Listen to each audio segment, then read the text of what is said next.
ಎಲ್ಲರಿಗೂ 77ನೇ ಗಣರಾಜ್ಯೋತ್ಸವದ ಶುಭಾಶಯಗಳು. ಎಲ್ಲ ಗಣ್ಯರಿಗೂ ನಮಸ್ಕಾರಗಳು. ಇಂದು ನಾವು ಎಲ್ಲರೂ ಹೆಮ್ಮೆಯಿಂದ ಆಚರಿಸುತ್ತಿರುವ ದಿನ ಭಾರತದ ಗಣರಾಜ್ಯೋತ್ಸವ. ಪ್ರತಿ ವರ್ಷ ಜನವರಿ 26ರಂದು ನಾವು ಈ ದಿನವನ್ನು ಸಂಭ್ರಮದಿಂದ ಆಚರಿಸುತ್ತಿದ್ದೇವೆ.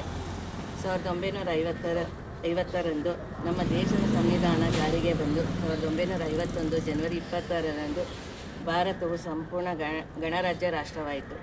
ನಮ್ಮ ಸಂವಿಧಾನವು ಪ್ರತಿಯೊಬ್ಬ ನಾಗರಿಕನಿಗೂ ಸಮಾನ ಹಕ್ಕುಗಳು, ಸ್ವಾತಂತ್ರ್ಯ ಮತ್ತು ನ್ಯಾಯವನ್ನು ನೀಡಿದೆ.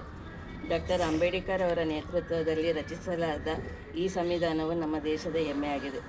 ಸ್ವಾತಂತ್ರ್ಯ ಹೋರಾಟಗಾರರ ತ್ಯಾಗ, ಬಲಿದಾನಗಳ ಫಲವಾಗಿ ಇಂದು ನಾವು ಸ್ವತಂತ್ರವಾಗಿ ಬದುಕುತ್ತಿದ್ದೇವೆ.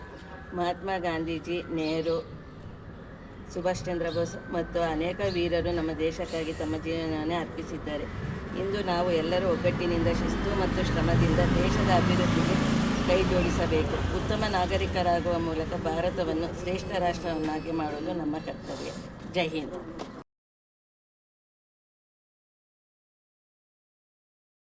ಎಲ್ಲರಿಗೂ 77ನೇ ಗಣರಾಜ್ಯೋತ್ಸವದ ಶುಭಾಶಯಗಳು.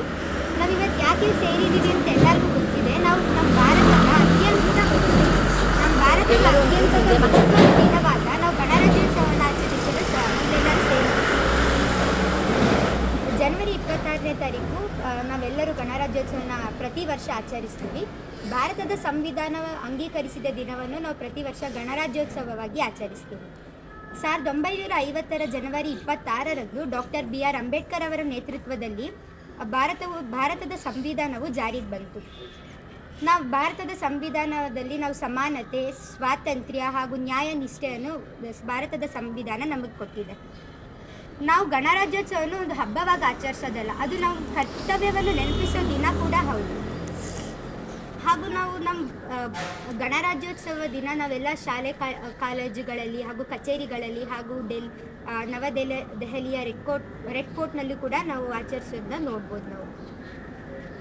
ನಾವು ನಮ್ಮ ಮಹಾನ್ ವೀರ ಯೋಧರ ಅವರ ಕಷ್ಟಪಟ್ಟಿದ್ದಕ್ಕೋಸ್ಕರ ನಾವಿವತ್ತು ಇಷ್ಟು ಸ್ವಾತಂತ್ರ್ಯವಾಗಿ ಬದುಕ್ತಾ ಇದ್ದೀವಿ. ಹಾಗಾಗಿ ನಾವು ಅವ್ರನ್ನ ಬರೀ ಸ್ವಾತಂತ್ರ್ಯ ದಿನಾಚರಣೆ ಅಥವಾ ಗಣರಾಜ್ಯೋತ್ಸವ ದಿನ ನೆನಪಿಸ್ಕೊಳ್ಳೋದಲ್ಲ, ನಾವು ಅವ್ರನ್ನ ಪ್ರತಿದಿನ ಕೂಡ ನೆನಪಿಸ್ಕೊಳ್ಬೇಕು. ಹಾಗೂ ನಾವು ಒಂದು ಭಾರತ ಶ್ರೇಷ್ಠ ಭಾರತ ಆಗಬೇಕು ಅಂದರೆ ನಾವೆಲ್ಲರೂ ಒಟ್ಟಿಗೆ ಸೇರಬೇಕು ಅಂತ ಹೇಳ್ತಾ ನನ್ನ